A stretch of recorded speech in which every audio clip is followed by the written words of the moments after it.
I don't know what it is about these games. Mass Effect hits differently. I replayed Mass Effect 1 and the entire time it brought a smile to my face. Well, for most of it. While BioWare has definitely done a brilliant job updating the game to the modern age, it still has parts that remind you that this game was released years ago. But don't worry, I am here to tell you that this game still has a lot to say and it says it masterfully. Let me explain.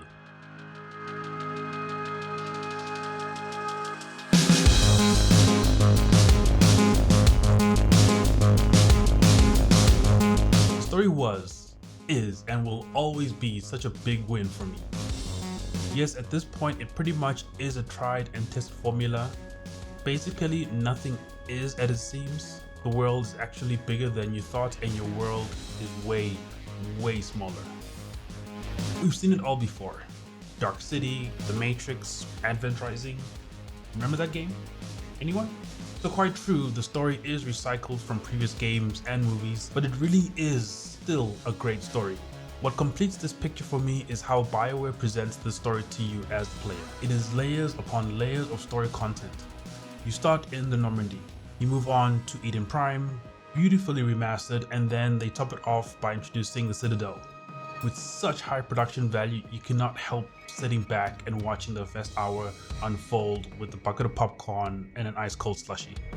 The rest of the gameplay is like this. You move from planet to planet, to Citadel to planet, and each time the game shows you more and more. What I liked was how each mission gives you a lot to digest by its conclusion. None of them feel wasted or rushed. In some games you only find out in the last hour exactly what is going on and why you did what you did in the first 200 hours. From the get-go you know something's up, and by the time you reach the third planet you realize BioWare actually gave you a whole lot in the first 10 minutes. Patching it through.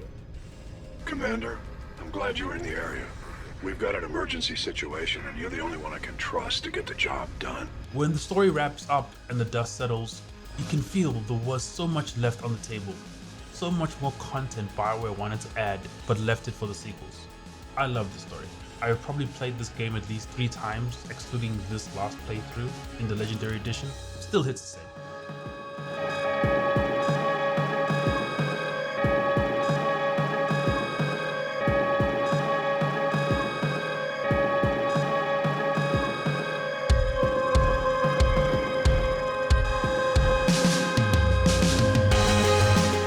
Recall the interview good man Jeff Keighley did on Fox News about the gratuitous scenes in the game.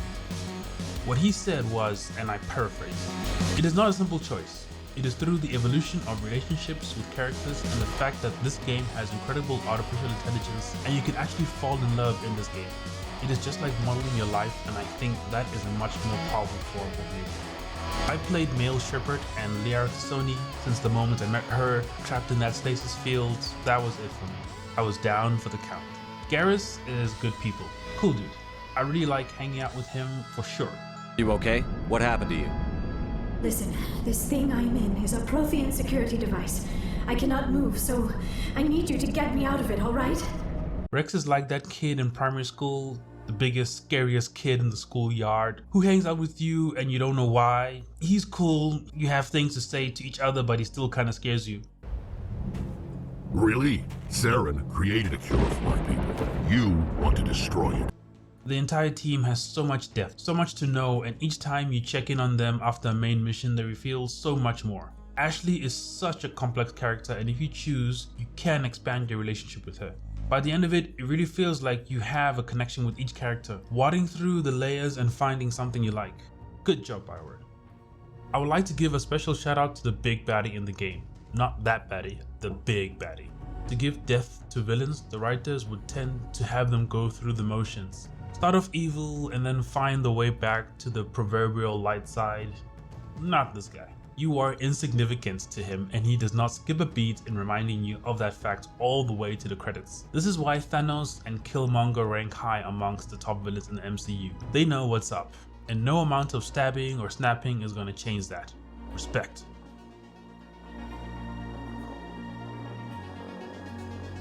Okay, for those of you who have not played the game yet, believe me when I tell you this. Combat was fun when the game was released, back in 2007. There is nothing wrong with the game. We are the problem. After games like Gears of War and The Division, it is hard to come back to this initial iteration of the over-the-shoulder cover shooter in an RPG type game. Shepard was stiff, the abilities did not always work the way you wanted them to, and the AI, while not bad, it was not particularly smart. The Get Destroyer just runs at you in a straight line. When selecting your character at the start of the game, you have the choice between 6 class types, which include Soldier, Vanguard, my favorite, and Engineer. These classes mix up the formula between relying on weapons only, using tech abilities, or specializing in space magic called biotics. When the game starts, you're locked into your choice, and the rest of the game you will be earning skill points, acquiring new abilities for your chosen class, and buffing the abilities as you go along. Combat was passable. You are given a few options in terms of weaponry, from assault rifles to snipers to shotguns. The guns felt great, and one of the chains ups they did in the Legendary Edition was to allow you to use any weapon outside of your chosen class. You get grenades, but they are forgettable. I like how you were able to really mod weapons. While this iteration was quite messy, it did make you feel like you were tweaking key details on how you wanted to play the game. Get close and hit them with a power shotgun, or rely on distance and whittle them down with the toxic ammunition. In standard BioWare fashion, you can bring along 2 other squad mates into the fray. Each will have their own unique specialization and abilities. You have full control over what weapons and armor they bring along with them, and you can spec their ability tree, assigning points to abilities that you need. During gameplay, you can give them instructions on where to go, where to take cover, and what to attack first, as well as what abilities to use. I really had no major complaints with their AI. Don't expect them to take the shine away from you. You will be the primary damage dealer and team leader. BioWare did not hold back when it came to how much of the world you can explore. After your first trip to the Citadel, the capital of this world, the game opens up and there are no restrictions on where you can go outside of certain story-related destinations. After the Citadel, you get access to the Normandy, your ship, and you and your crew are off to explore. In-game, you move between solar systems through mass relays, which are these massive quantum travel devices that, according to lore, have always been there. Hint hint, nudge nudge. There are a few solar systems you can visit, including Sol, the system with a little planet called Earth. Visiting solar systems is just the first part. You can land on quite a few planets and explore them on foot. You get around on planets in the Mako, a surface vehicle with jump jets and a massive 155mm mass accelerated cannon. It's a big gun. This tank is about as famous as Shepard, but for all the wrong reasons. Gamers have a kind of love-hate relationship with the tank. I personally think the Mako as a ground vehicle is great. What really screws it over is the surfaces that you're expected to drive on. These planets have weird geometry, especially when you start scaling mountainsides. It is really tough to drive anything on these worlds, let alone a tank.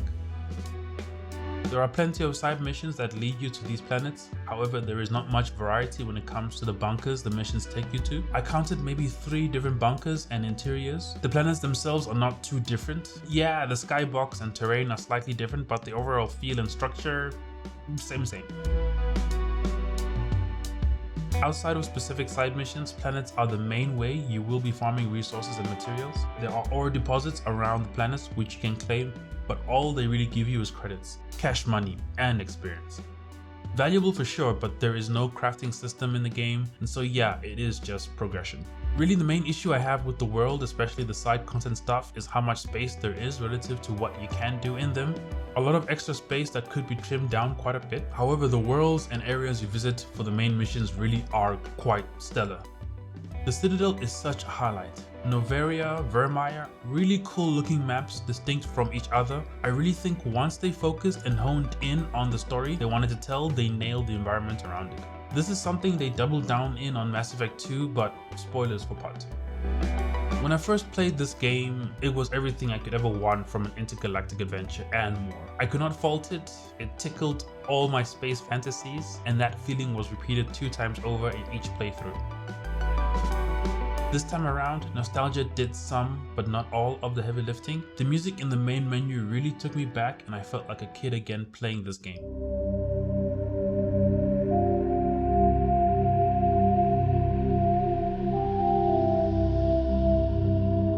The Legendary Edition does an excellent job bringing the game into the modern age, and anyone who has not played Mass Effect I think definitely should. Lower your expectations when it comes to visuals and combat and you will have a blast. That's it, that's the review. Thank you everyone for coming and watching, I really do appreciate. I am playing all 3 games in the Legendary Edition, so please subscribe below and turn on your notifications so you don't miss my thoughts on Mass Effect 2 and Mass Effect 3. If you enjoyed the video, dropping a like really helps me out, and also leave a comment and let me know what you enjoyed most about this game. Thanks again, and we will chat in the next one. Cheers.